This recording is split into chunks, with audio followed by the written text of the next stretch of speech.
बिस्मिल्लाहिर्रहमानिर्रहीम। अस्सलाम वालेकुम। हाइपरग्लाइसीमिया या وینه کې د شوګر مقدار زیاتېدل چې دي، نو دا یو داسې ده چې بعض اوقات دا یو میډیکل ایمرجنسي هم کیدی شي.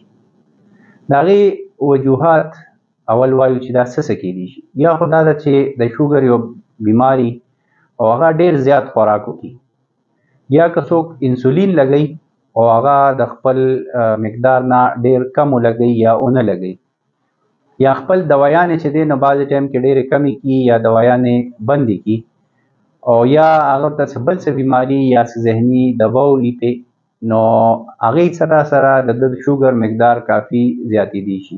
چې ډېر زیات شي چې داسې 500 یا د دې نه زیات شي، نو دې ته موږ هایپرګلایسیمیا وایو. د دې علامات چې دي نو هغه دی چې زیات تنده لګېدل او ورسره د څرمنې چې ده داسې لږه وچه شي، داسې د زړه دړکن چې دی نو دا ورسره تیز شي، او لږ داسې بېهوشي غونته کې هم پرې راځي، او دا مخ چې دی نو دا ورسره ډېر زیات سور شي، او د تشي میتیازې چې کوم دي نو دا ډېر زیاتې شي ورسره.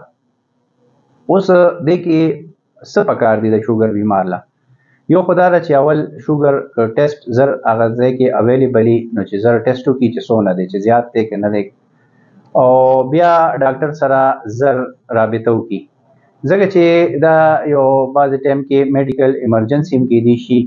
نو خو دا ده چې هسپتال ته لاړ شي او هغه خپل دغه کې که فرض که یا یو دام کیدی شي، که فرض که هغه ځای کې نږدې هسپتال اویلیبل نه یا دی نشي تللی، نو بیا دا هم د سره یو آپشن شته چې هغه ټایم سره که فرض که د شوګر ټیسټ نږدې وکړو او د لیول کافي زیات دی، نو چې خپل انسولین ډوز یې مس کړي یا داسې ګولۍ دغه کړي، نو چې ورسره فوراً هغه خو استعمال کړي، هغې نه پس د بیا هسپتال ته ځان ورسوي.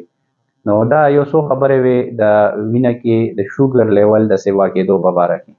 مهرباني.